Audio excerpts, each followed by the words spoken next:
Este documental de National Geographic comienza diciéndonos que era un animal misterioso, con el cráneo de un cocodrilo y de más de 1 metro, una vela dorsal de 2 metros y un cuerpo más grande que el de Tyrannosaurus Rex. No había otro animal extinto que se pareciera.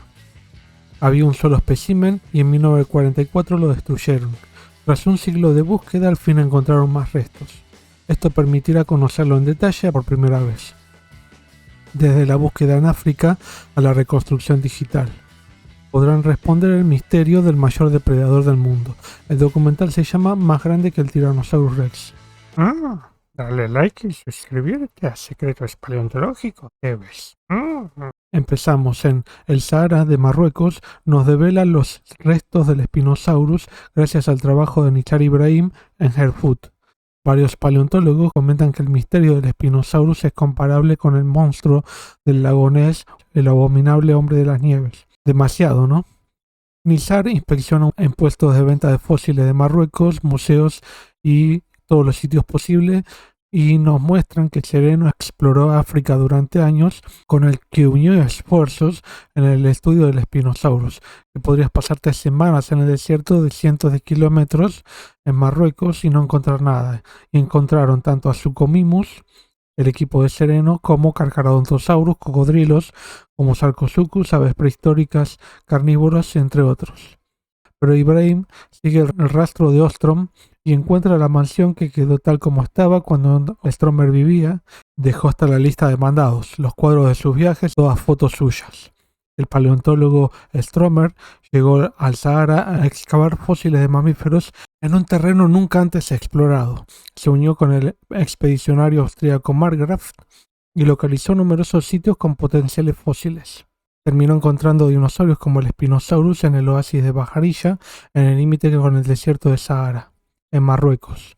En los diarios de Stromer encuentra que en el Sahara del Baharilla encontraron vértebras, costillas y garras, y otros huesos que eran de dinosaurios, los primeros de África.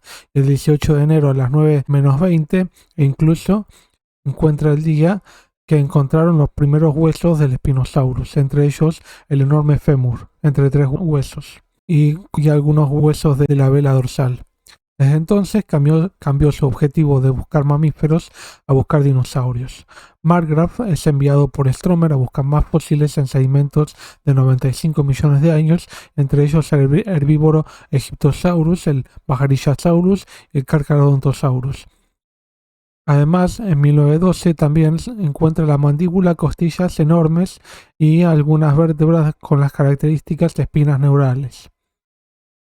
Hicieron que Stromer estudiara los restos desde Múnich y se dio cuenta de que se trataba de un dinosaurio muy singular, que era diferente a todo lo que habían registrado hasta el momento y al cual dedicó décadas de investigación, hasta que montaron sus restos en el Museo de Múnich para que esté seguro, y finalmente, luego de que los nazis tomaran el poder y luego de un bombardeo aliado, destruyeron los restos en el 44, luego de que el director del museo se negara a trasladar los restos para resguardarlos ante estos bombardeos, que eran inminentes. Después se lo conoció solo por dibujos y fotos originales. Durante décadas aparecieron dientes, vértebras y partes del hocico del Spinosaurus, pero nada considerable. Cristiano d'Alsasso de Italia se topó con el esqueleto parcial que sospechaba podría pertenecer a Spinosaurus, que fue comprado por un coleccionista de fósiles italiano en Marruecos. D'Alsasso realizó un estudio sobre el cráneo parcial del Spinosaurus, principalmente la región del hocico, parte del cráneo, y llama a Nizar Ibrahim, que es el moderno especialista en Spinosaurus, que se da cuenta inmediatamente de que los restos se tratan del dinosaurio que él está estudiando. Pronto gestiona llevar los restos del cráneo a la Universidad de Chicago, donde trabaja junto con Paul Sereno para estudiarlo en detalle y hacerle escaneos por tomografía tridimensional. El análisis de los restos reveló que la figura era muy distinta al Suchomimus, que es otro pariente con espinas neurales bastante más cortas y algo más pequeño, con cráneo también cocodriliano, el Suchomimus.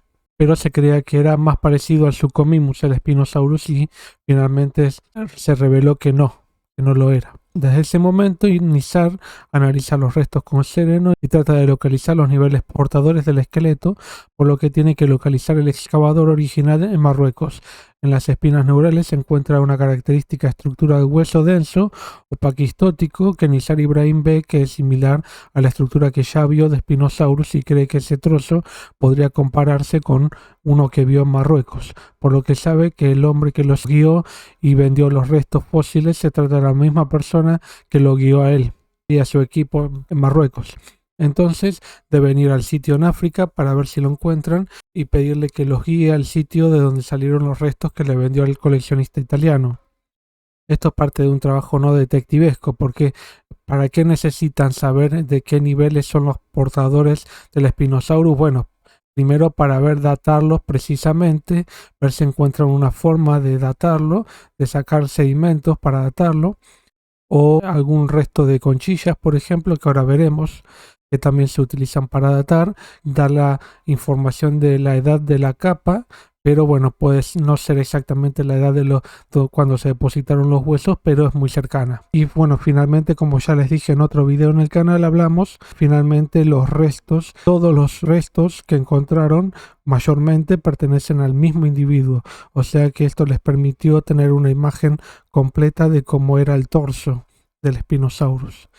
Siguiendo con el documental, en Marruecos es común extraer y vender fósiles, pero no así exportarlos de Marruecos. Para eso necesitan un permiso especial. Esta excavación ilegal daña los fósiles porque no son expertos. Sin embargo, de otra forma no hubieran encontrado los nuevos restos del Spinosaurus. Entonces tratan de encontrar al mercader africano y es infructuoso durante un cierto tiempo hasta que lo encuentran en Herfut, de casualidad, mientras estaban descansando, según dicen. Según hacen la dramatización acá. Este vendedor duda en confiar en ellos, pero confiesa conocer a Ibrahim porque los había guiado hace varios años a un sitio donde encontraron otros restos y los guía al sitio donde encontraron los restos que le vendieron al italiano. Encuentra numerosos fragmentos y dientes inmediatamente del Spinosaurus, algunos minutos luego de haber llegado. Y el comerciante explica que tardaron unos 2 meses en extraer el esqueleto que encontraron y lo vendieron a un coleccionista italiano en $14.000. Luego de unos meses, Ibrahim reúne a Sereno y a Cristiano de Alsazo, además de David Martil, que es un paleontólogo inglés, para poder excavar. Paul Sereno se pone a excavar al lado del lugar donde ya estaban excavando porque deben ampliar el lugar y tienen que estar los huesos asociados a los que ya habían rescatado los comerciantes marroquíes. O sea, por ejemplo, extrajeron gran parte de las espinas neurales de alguna de las vértebras, pero hay un trozo de esas espinas neurales que están incompletos en los restos que le vendieron al coleccionista italiano. Por lo tanto, en el sitio aún por excavar debe estar el resto de la vértebra esa, además de tener más en claro hasta dónde llegó el esqueleto que hay en el lugar. Mientras palean arriba del risco, David Martil zarandea el sedimento que está desprendido por las excavaciones anteriores y encuentra decenas de fragmentos de huesos largos y dientes. Las espinas neurales del torso del Spinosaurus están visibles en el estrato sobresaliendo y lo van montando a los fragmentos, los cuales mostraron en corte transversal la paquistosis que fue también encontrada en los especímenes colectados en esta campaña. El tamaño coincidente con el que sale de estos niveles estratigráficos indica que los materiales que compró el italiano son del mismo individuo que el que estaba siendo recuperado en la excavación. David Martil también encuentra una capa sedimentaria con conchillas de invertebrados como amonites, bivalvos o equinodermos, además de peces elacantos, pez sierra y otros como Oncopristis, indicativos de que ahí hubo un cuerpo de agua que corría desde Marruecos a Egipto, en donde está lleno de animales carnívoros, tanto Carcharodontosaurus como Spinosaurus y Sarcosuchus. Como les dije anteriormente, este nivel de conchillas podría ser usado para colectar algunas de estas conchillas y datar ese estrato muy cercano al esqueleto del Spinosaurus. Por lo tanto, pueden tener una idea más precisa de la edad de los sedimentos. Ahora se ponen a preparar los fósiles en la Universidad de Chicago y ver si la información indica que el Spinosaurus pudo haber sido acuático, según dice el locutor, ¿no?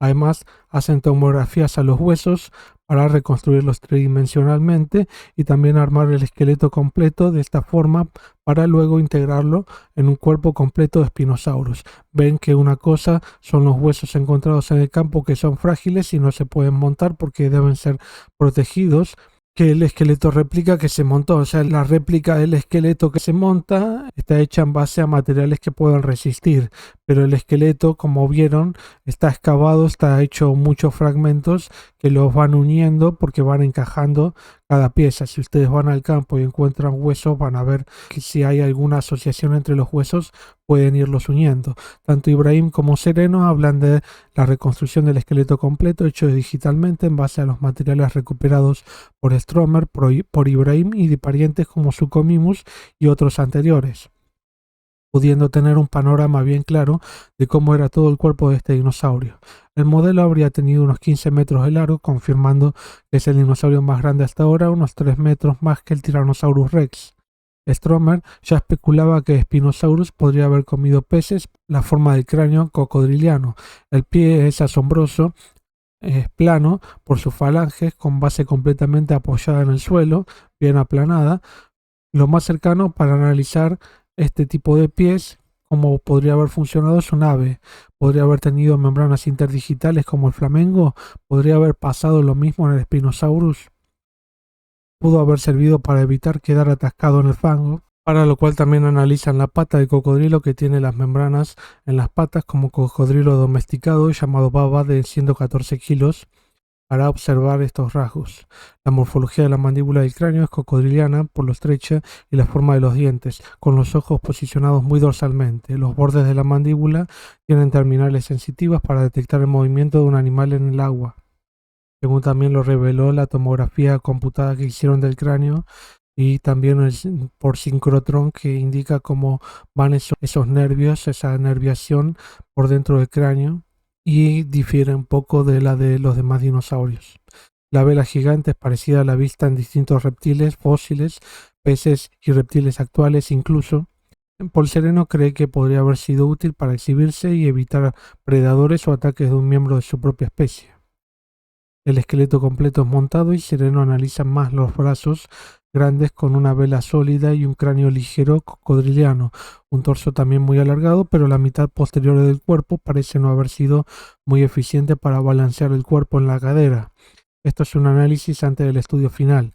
Lo vemos yendo al agua, caminando con patas en el modelo digital, apoyando los puños, entonces nos dan una idea de que esto pudo haber sido de que el Spinosaurus podría no haber competido con otros predadores gigantes como Carcharodontosaurus, lo cual le hubiera permitido distinguirse ecológicamente cazando peces, el Spinosaurus, y animales terrestres, el Carcharodontosaurus, Rugops y otros dinosaurios.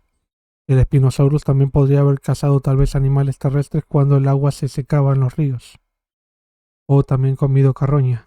En el agua lo ponen que se sumerge dejando la superficie del cuerpo hacia afuera, como un cocodrilo actual. Así podría haberse desplazado en la superficie del agua de un sitio al otro y tal vez con propulsión de la cola. En esta reconstrucción se ve que aún no le habían hecho la vela enorme en esta región de la cola, que tenía mucho menos musculatura a medida que vamos más hacia atrás. Las espinas neurales y los arcos semales eran mucho más largos que lo que se ve en esta reconstrucción. Además vemos al Spinosaurus en las orillas de un río y que pone la mandíbula debajo de la superficie del agua para así de esta forma atrapar peces con las manos, ayudándose a despedazarlos. Además también la posición de las narinas en una posición bien posterior en el cráneo podría haberle también contribuido a dejar la mandíbula debajo de la superficie del agua, ya sumergida, para de esa forma poder sentir el movimiento de los peces debajo del agua. Bueno, finalmente, como vemos, este documental es muy entretenido. Vemos todo el relato de cómo fue el hallazgo de los nuevos materiales del Spinosaurus y su reconstrucción más reciente, con algunas modificaciones desde el 2014 por la morfología de la cola, como les dije recién. Además surgió la postura de Sereno opuesta a la de Ibrahim y a la que vemos en este documental, argumentando en dos papers que el Spinosaurus no podría haberse sumergido totalmente en el agua como afirmaba Ibrahim en su artículo de 2014 y que no podría haber caminado en cuatro patas debido a que la postura de la muñeca no se lo hubiera permitido. Tampoco tenía la suficiente fuerza en los brazos para apoyarlos y sostener el peso del cuerpo de la mitad anterior del cuerpo. Tampoco le hubiera sido necesario porque la distribución de la masa calculada, corporal calculada, que indicó que el centro de masa estaba más hacia la cadera que hacia el torso, que le dio a Ibrahim, que era mucho más anterior, o sea, en la región del torso. Pero su cálculo no contempló la presencia de sacos aéreos que estos animales, al ser dinosaurios, tienen en tanto en los huesos, en la región del cuello, en los huesos no, por debajo de los huesos, y en los huesos también, en la región tanto del cuello como del tórax y del abdomen, y por dentro de los huesos. Y estimaron básicamente como si todos los huesos hubieran carecido de esta neumatización, lo cual no es así. Es un error este cálculo, ya que depende de a qué altura del fémur también. Por ejemplo, si hablamos de huesos, el fémur también fue cortado a distintas alturas. Esto se ve también en el último trabajo que hizo Sereno con Mirbolt y colaboradores ahora en 2024, del cual ya les hablé en el canal. Los cortes a distintas alturas del fémur dio que había neumaticidad, o sea, había hueso hueco en ciertas partes del fémur, depende a qué altura lo cortes. Entonces no podemos decir que era completamente sólido el fémur. Entonces, por lo que vemos en el documental, está muy bien hecho, como dije, muy bien reconstruido. Esto es previo a la publicación de los hábitos semiacuáticos de Spinosaurus, que fue lo que trajo conflicto entre la postura de Ibrahim y la de Sereno. Yo, si me preguntan, me inclino más hacia un conservadurismo de Sereno, ya que no hay evidencia tan definitiva como intenta plantear Ibrahim sobre los hábitos semiacuáticos, sin contar además que, como les dije ya varias veces en otros videos, las diferencias principales del Spinosaurus son la vela de la espalda y el torso alargado y la vela en la cola. La vela en la cola podría interpretarse como la misma función que de la vela en la espalda. También ya les comenté que la cola no tiene la suficiente musculatura para propulsarse ni la suficiente movilidad para movilizarse en el agua, y el torso más alargado. Los demás rasgos son los típicos para los dinosaurios. Entonces, como no hay otros dinosaurios que tengan hábitos semiacuáticos, entonces son estos dos rasgos principales los que los diferencian de los demás. Entonces no se puede presumir un hábito tan distinto al de los demás dinosaurios carnívoros, y hay otras evidencias también. Diría que es un documental que muestra parte del trabajo detectivesco para saber dónde buscar los huesos de un dinosaurio, que es tu objeto de estudio, y luego de ya cuando tenés el panorama completo podés reconstruirlo por completo y definirte por una hipótesis de hábitos y hacer todos los cálculos necesarios. Ahora, que hayan posturas opuestas es posible que ocurra en ciencia todo el tiempo. Diría que es el mejor o uno de los mejores documentales sobre el Spinosaurus. No hay muchos errores, solo algunos cambios de postura de los científicos especialistas que podrían incluso ser parte de un nuevo documental. Ojalá que se hagan en algún momento. Espero que te haya gustado este video de análisis. Dale like, suscríbete al canal a Secretos Paleontológicos.